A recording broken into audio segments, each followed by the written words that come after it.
We're going to first start with an operator tier list. Now, like I said, I do these every 2 seasons, so it's been about 4 months. I haven't done one since Gizmo and Vlinder have been added to the game. I also usually break these up where I go over solos and then trios. Let's get into this. We're going to start with solos first. Now, I don't think enough has changed with Hatclaw to where she's not going to be S tier for solos. I think we can all agree she got nerfed a bit, but her kit in general is just strong solo. Being able to escape out of fights, being able to see what you're getting yourself into with the ultimate. The dagger is still one of the best abilities in the game. Hatclaw is still S tier. D-Wolf, I don't think D-Wolf's changing too much for me. He weirdly got nerfed this season, but I still think he's a decent operator for solos, so I'm going to put him in A tier. Mostly just because he's kind of got a kit a lot of solos like, because you have the smokes, you have the damage utility with the nades, but then you have the passive that can kind of potentially get you out of sticky situations where you can just run away quick.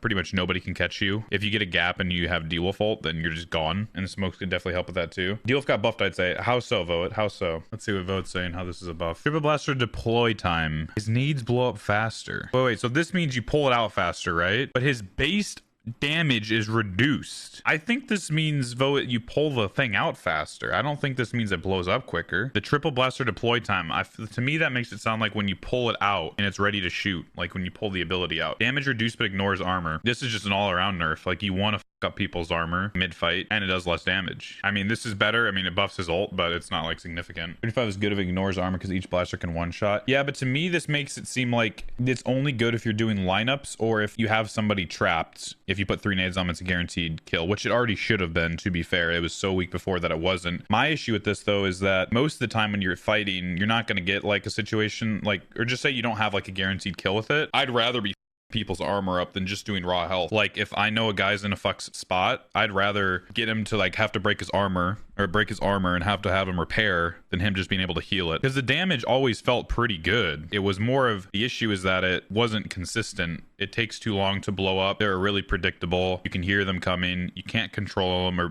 place them as well as actual frag grenade from like Shepard or Luna. I think it has the potential to one-shot people now, yeah, but you also deal way less, I guess, like damage overall when you don't do armor damage and stuff. People don't have to repair. So I still think this is a nerf. I don't think D-Wolf is that good. I put him only in A tier. This is again solos because I think he has like one of those kits that everything is okay and it gives you speed and it gives you smokes, which speed and smokes on solos kind of matters a lot. I want to go for Nox next. Now, does anybody know what the Nox change? This right here, when all squad mates are down or no squad mates. Okay, so it's no squad mates are present. His ult lasts longer and his knock lasts longer. Nox is essentially buff solo, right? With it being solo, you have a longer ult, and if you knock people, that last longer. I want to put that A tier as well. I still think Hatclaw is stronger, but Nox is one of those characters that if you get a good ult off and you understand how to play him and understand flank routes and like try to time, you know, your fighting well, like if you third party on Nox especially, like you have such an advantage. You have such a long ult and your knocks are so long that if you do kill people, you can almost always interrupt their res if they go for it. You can't put Nox S tier because he is genuinely so bad without his ult. The flashes aren't consistent. You can't rely on those at all. It's very easy to blind yourself. His disc is really strong, but you only have one of them, and that's like it. You throw that, then you're out, you know?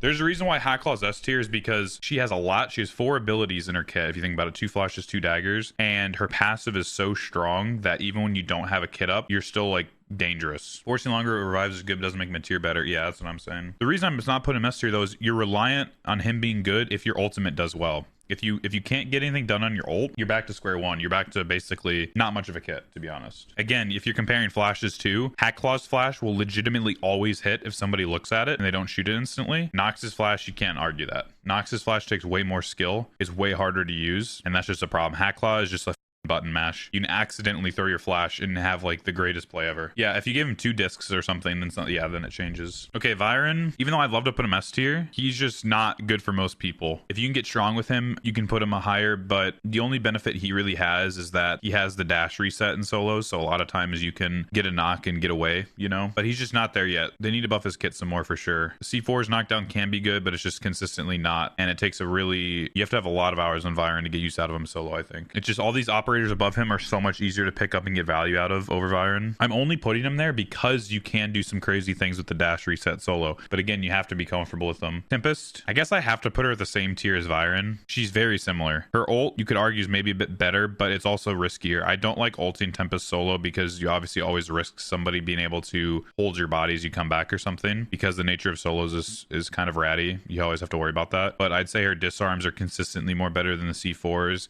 I don't think her roll is as good as dash, but Tempest did get buffed this season to where she can shoot faster out of a roll. I definitely think that does make it better. The reset isn't as good. Drilled charges are broken. Love Tempest solo. Drilled charges are definitely the best part of her kit, especially when it comes to solo. You can't put her higher for the same reasons as Viren.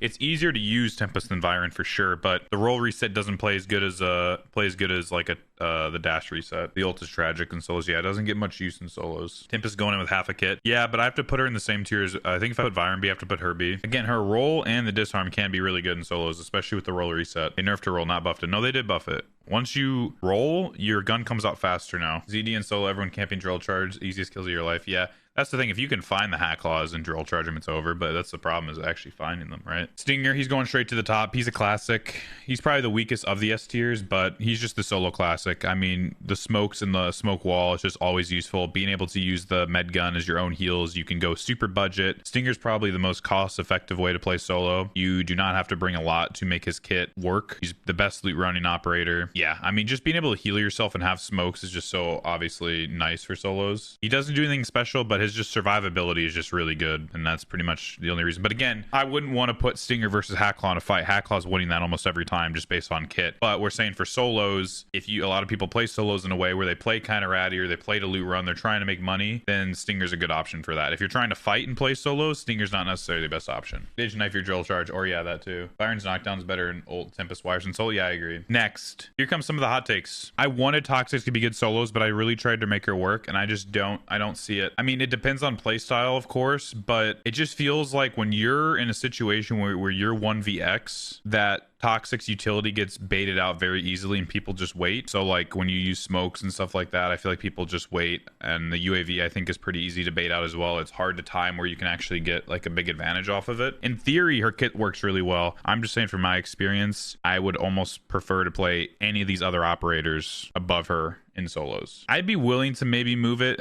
I think I'm starting to agree with you guys. Maybe I don't think that Toxic though is better than, again, this is just my opinion. Maybe I put Tempest down here with C tier with her. The cooldowns and her smokes are bad. Yeah. Toxic is the true definition of support. She doesn't really work in solo. Yeah, for me with solo, it comes down to getting use out of her passive and getting use out of her smokes. But then I just feel like the UAV a lot of times is too hard to capitalize off of in solo. And their stim is great, but it's like whatever. You're not buffing the whole team, you know. You can't get like crazy stacks on it, that sort of thing. Shepard, you guys know where I'm gonna put this. I think it's kind of usually floats around B or C. The hard thing for me with Shepard is that he's one of those operators that, like, I always say this in solos especially, if you go admin, you rush admin, you play solo Zerdam, he's S tier. But if you're not an admin, he's pretty much F tier. He gets decent utility out of his nades outside and stuff like that, but I usually float him around B or C because he's just so hit or miss. If you're inside, he's insane. But if you're anywhere else, he's really bad, especially for solos. Like, he literally has no use for his traps or ults or anything outside. You're pretty much running around just with nades. And the nades don't even do that well outside because you have such a short cook time on them compared to like Luna.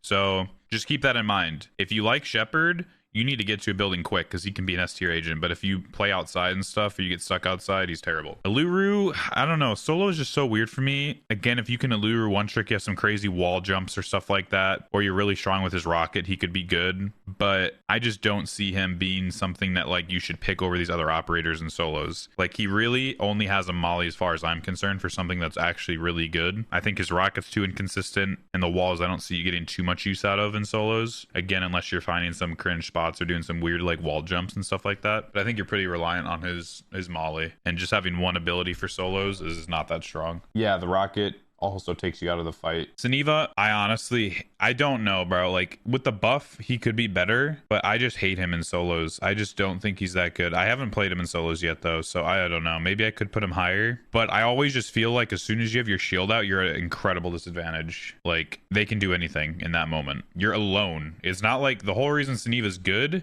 is because of the pressure he puts out with his teammates. If you're a solo Saniva pushing, you're almost always just dead. If you don't get instantly bashed on the ground point blank, you pretty much win the fight. You have to really play the fight bad if you have distance on a solo Suniva to lose. He's very good unless he faces a really good player. I don't know, pretty much any one of these operators above him can just use any sort of one of their abilities and have like a big advantage over him. Again, this is solos. I'm just going over solo tier list. I think Suniva is really strong in team play. I just think if you're queuing in solo, it's just not it. I could put him maybe D tier, but I don't know. Gizmo. This is an interesting one. Even with the Gizmo nerf, he still feels ridiculously strong to me. He flies in the same boat as Shepard, but I think he gets more utility outside than Shepard does. His smokes are insanely good. So I would say with just that in mind, he's already got a huge leg up on Shepard because you can obviously smoke yourself outside. I'm going to put him in A tier. It's A or B. It's the same thing though. Like if Gizmo's inside, he's literally one of the strongest operators in the game right now. Trying to push a Gizmo is ridiculously difficult. So if you can lock down an area, I think Gizmo's better than Shepard right now when it comes to like trap engineers. But I think he's got that leg up because he can actually be decent outside. Like you can have instant smokes. If you actually can close the gap, you can throw Tim, like you can throw your ultimate spider and potentially net people in the open. Again, it comes down to a playstyle thing. You have to kind of try to focus on playing indoors. But if you time your utility right in Gizmo and you're trying to you get pushed, like Gizmo just destroys people with the spiders. Yeah, it's ridiculously difficult to push him. The spider nerf wasn't enough on this just regular hive, not his ultimate. It's just too strong with this smoke. It's too ridiculous to try to push and deal with. Smokes make him A tier for sure, super important. So yeah, I think smokes matter a lot for sure. Like, you know, Stinger and D-Wolf are both F tier agents if you don't have smokes on them, right? For solos, like solo smokes matter a lot. Luna, she goes S tier. She's obviously the operator I play at most probably while playing solo, both on solo fill and Iron Man. Her shocks, her nades, her recon. I mean, you deal damage, you get recon. It's just, she's always too strong. And she's good everywhere. There's really not a downside to playing Luna. I guess you could argue like you're obviously at a disadvantage indoors versus like a hack claw. You can't always scan and find rats in solo mode with Luna, but I think that's pretty much the only way you're at a disadvantage in a fight is if you get like ratted like hard and you have no idea they're there, which obviously happens a lot. But I think in most other scenarios, if you figure out where somebody is, your kit almost has an advantage over everybody in a solo 1v1. Raptor, I think I'm gonna put A tier as well, purely because, and the only reason I'm not gonna put him S tier, he doesn't have good offensive ability. You could pretty much find anyone. You can use your drone, you can figure out where people spawn, you can obviously find the footsteps, you can find where people are, you can use your EMPs to clear stuff. The problem is there's no like real way of, I don't know, like pushing or having that like good offensive pressure. I mean, you can argue the EMP you can sort of do that with, but again, just looking at the other operators above him, all of them I think are, besides Stinger, all of them I'd rather like aggress with. But I think he's too valuable because he's one of the only operators that you can actually potentially find hack claws while not playing hack claw. Like his recon ability in solos is really strong. Being able to find people in solos is really important, but I think you're just at a disadvantage in most fights. I wouldn't put him as S because he doesn't have, like, he's similar to Stinger in that way, but he doesn't have the smokes and stuff and the self-heal. I think that he's just really good for information, but that's about it. Finally, Vlinder. Now, I never played Vlinder in solos. She has a really good heal and she has smokes. So just because of those two things in solo, she's already a lot higher. You have to realize in solos, you have the advantage of you'd be faster to heal than pretty much everybody else. So what you do is if you guys get into a fight, your armor breaks, you're low, you toss the heal on yourself as you repair while the other guy still has to repair and heal, right? In that scenario. And then you also have the overshield where you can actually tank a lot more than pretty much everybody else with her ult, running and healing as well. I'm going to put her at the top of A tier. I was actually contemplating putting her in S tier, but I haven't played her. Again, guys, it's solos. Smokes and heals in solos are insane. Like just straight up. I don't know exactly how well her overshield would do in solos, but the fact that her ultimate actually gets used in solos is important because if you look at a lot of these other people's ults, they're not that great in solo play, right? I think Stinger's smoke wall is too good a lot of times for solos for like budget runners or loot runners and stuff. But if you really think about it, I think Vlinder fits that gap almost like a, not an upgraded Stinger, but like I feel like with Vlinder, you'd want to fight more in solos versus Stinger. You could play her similar to Stinger because you have the self heal and the smokes, but with the overshield and the way she throws her smokes, you can play a lot more aggressive than Stinger. I think you could also push into fights while healing. I think she's like kind of like a similar playstyle as Stinger, but you can actually fight more aggressively with her. What makes Stinger higher in her? Just the extra smoke. I'd say the smoke wall and the extra smoke, but then also just how easy he is to play. Vlinder definitely has a higher skill ceiling. It's hard to get consistent with their smokes, and the heal is a bit harder to use, I'd say, than the stim gun and not as quick. It's kind of like an ease of use thing, but I think if you're comfortable and you understand her kit in solos, you can actually play her pretty aggressive and be good. I am actually curious when I play solo fill or my Iron Man again, when I boot those back up, I actually am curious to play her and see how It does. What are we thinking? What do we think of this tier list? Raptors B, great for intel, useless in fights. Yeah, I tend to agree. I put him at the bottom of A tier, but I could see that putting him in B. I think a lot of people like Raptor in solo though. It just comes down to a playstyle thing too, because I don't enjoy him. It doesn't mean he's not good. Seems like for the most part everyone's agreeing though. I agree Shepard should be higher. Remember, Shepard's S tier if indoors, F tier if outdoors. That's why he's in the middle. Viren could be S tier if you're really strong with him, but it takes a lot of practice. Otherwise he's really low. That's why I put him in the middle as well. Raptor and Vlinder are kind of experiments putting them that high. It depends on a playstyle thing for sure, but I think they can both be really strong. Okay, I think that is our solo tier list. I feel good with that. Now here's where it gets interesting. We're just gonna go down the list, all right? Can't wait to argue some of you guys on these.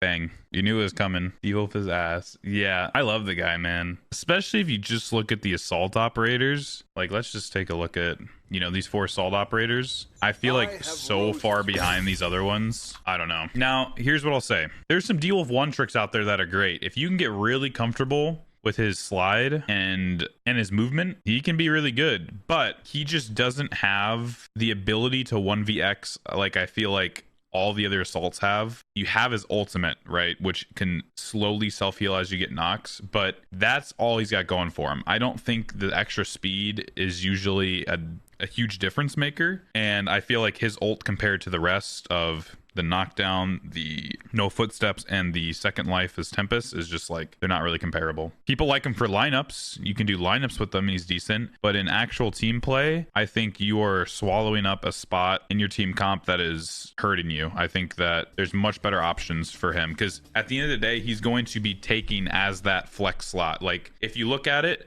I think right now in trio Delta Force, the smartest way to play it, if you don't like do some cringe triple stack of the same operator, you have a support operator, you have a recon operator, and then you have a flex operator. And I think D-Wolf takes that flex slot. And what I mean by flex is it could kind of be anything, but a lot of times it's going to be an engineer or assaults. Out of all the engineers and of all the assaults, he's literally the worst option. Assuming your support has smokes. Yeah, but I don't think there's any support that doesn't have smokes, right?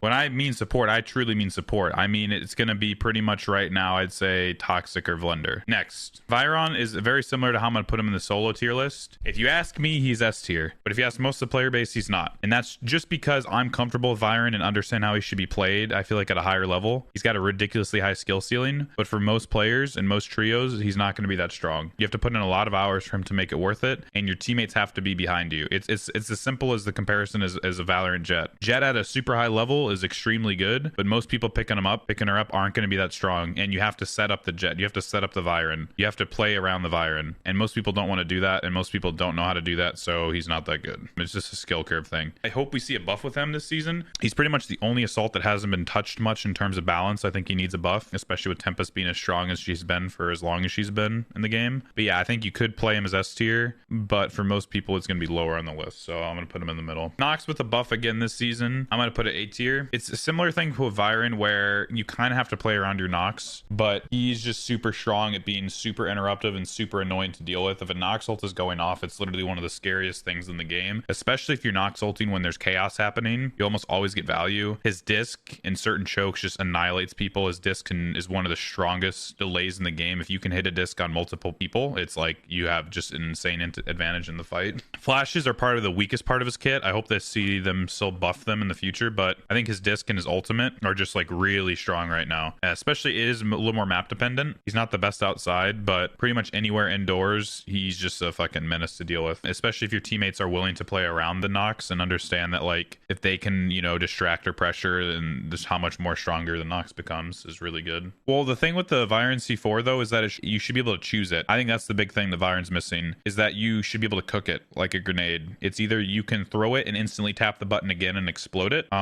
Maybe it does less damage when it does that because there needs to be balance to that, but there should be a way to cook it. Or you can throw it and let it go off on the normal timer. Everyone becomes a sentinel if Nox ult goes off. Yeah, exactly. Yeah, instant C4 throws and detonations are not healthy, I agree, but they should add it. It should just be at a much like reduced damage. Like it should just be the longer the fuse goes, the more damage it does. If you insta pop it around the corner, it doesn't do that much damage, but you can at least get that damage off. Okay, but Nox, I think we all agree with that. Nox is really oppressive and really strong right now. It is top heavy relying on the ult, but when you're in a trio, you have more like leeway for sure. So I think the Tempest is S tier, no doubt. I wish they'd nerf her into the ground. Honestly, we've had 2 seasons of her being pretty dominant. It's the reason why Viren is so weak too, though. It's just you have to compare it to Tempest. Tempest is very similar to Viren, but her disarm is better than the C4, and her ultimate is just a second life. You know, it's just way stronger than Viren's knockdown. Tempest is pretty brain dead. You can almost always get value with her, even if you don't know what you're doing. Even if you have somebody on the game who doesn't know what they're doing, you can just use her ultimate as info, as recon. You could argue on certain maps you don't even have to run a recon if you have a Tempest and you guys are just willing to move off of her ult. Her just skill curve is way lower than like something like Viren. It's the easiest operator to probably pick up in the game and just get immense value from immediately. Every part of her kit is super strong. Roll's good, disarm's good, ult is ridiculous. How would you nerf her though? You have to just nerf her ult, go back to how it was. You can't go as far with the ropes, can't go as long. Probably limit how many times you can die in the ult.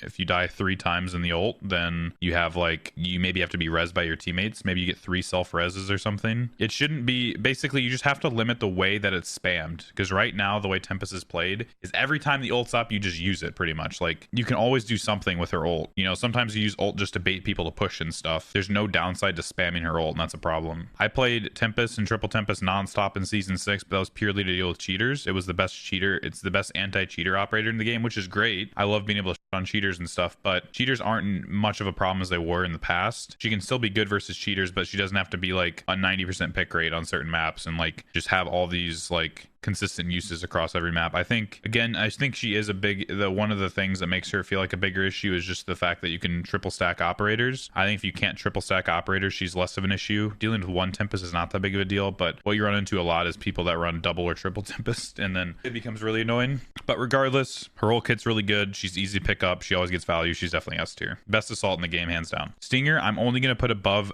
D-Wolf because of Stinger's passive of being able to bring your teammates back up to 100 HP from a full die is really nice. His kit is good. It's just underwhelming compared to the other supports, right? You can't be upset about a smoke wall, and a heal. He's good. It's just the others are too strong. That's pretty much as simple as how he is. If you play really defensively though, and you're fast on reses, then he's really strong. If your Stinger's willing to play more passive and play more defensively, you're almost always going to get good use of him. Yeah, Stinger's great. It's just the others I think are just a little too overtuned. Stinger needs a significant buff to be able to compete with Toxic and Linda right now. Toxic, another automatic S. Really not much needs to be said here. I think she's just been the best support forever, pretty much since she's been in the game. All of her abilities are strong in both offense and defense, which is something she has on the other supports. UAV is super good to push with. UAV is super good to delay with. Smoke is super good to push with. Smoke's super good to delay with. It's the best smoke in the game. It's the best choke smoke in the game. It blinds people. It's super oppressive. The stem just feels good, can buff all of your teammates, and then the passive is arguably one of the best passives in the game, where you have faster repairs and heals when you have a Toxic in your squad. So Toxic needs to be nerfed, I think, pretty bad, just because I think there should be some more variety in some of these comps and stuff. It just feels like Toxic is super easy to use, and she's fun, but she's just like, if you're playing the game seriously, if you don't have a Toxic in your comp on pretty much every map, I think you're kind of trolling. He's just that good. But yeah, Toxic S tier for sure. Shepard, I'm gonna put him lower too than probably people suspect here. Shepard for me has just become a weaker Gizmo. He's just still, he suffers the same thing. Shepard just doesn't get much value outside, and I just think there's better flex picks for him right now. His kit's fine, but again, he's S tier if he's indoors, but I think he's pretty much F tier if he's anywhere else. Uluru, I'm gonna put B tier as well. His mollies are just really, really good. I mean, he's got some of the best delay in the game with the rocket and molly. He's a good support. I think it kind of depends on your playstyle if you want to play him, but having to deal with Aluru's guarding chokes is like really annoying. I think his walls are still pretty rough. They're not very good, but people are starting to find better uses for them with like different like peeks or jumps you can do with his walls. And then you can obviously res behind the walls. He's all right. He's in the middle of the pack, I'd say, but he is good outdoors and inside, that sort of thing. Allure is pretty good in most situations. Here's the interesting one, Siniva. I haven't played him enough yet to really know,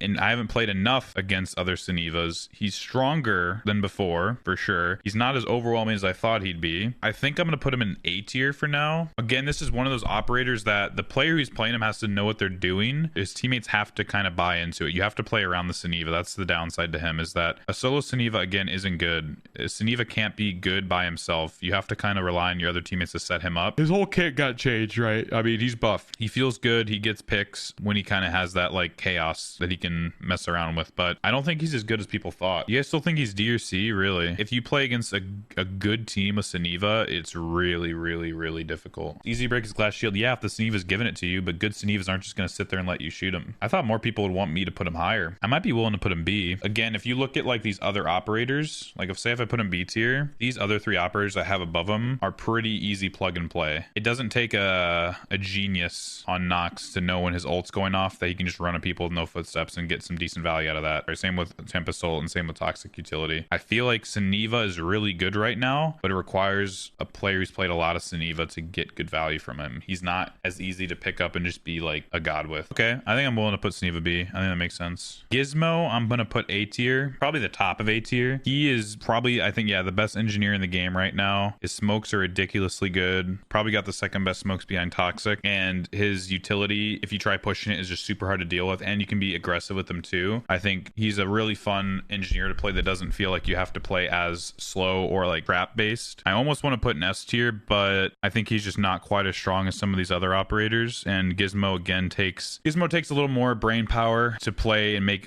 really good use out of him, whereas some of these operators in S tier, it's kind of just like is not that difficult to get like good value out of them. But yeah, I think Gizmo's ridiculously strong right now. I think even with the nerf, he's still really good. One of the most annoying operators to push in the game, if not the most annoying, but he can also be played aggressively, and his smokes are really good and instant. He's got the fastest smokes in the game, I'll tell you that. And I really enjoyed playing him. I think he's cool. And Gizmo is bad outside compared to some of these other operators, but I think because he has his smokes, he can be decent. You can close the gap on Gizmo, and like his ultimate can still get value outside. If you can somehow net somebody outside, that could be really strong. Luna, obvious S tier. Luna has pretty much been S tier since the game's release. I don't see it changing too much. She's kind of just a staple of the game. Don't have to go into her too much. A bad Luna can get value, but obviously good Lunas, it's like the best operator in the game, I'd say. You're always good in any situation, offensive, defense. So you get good info, you can deal good damage, you have great delay, good support, you can aggress with her. There's no question here. I'm not going to go too in depth on her. I've said the same every tier list. She's just the best, and she has so much utility. Now, Hacklaw's the interesting one. I don't know.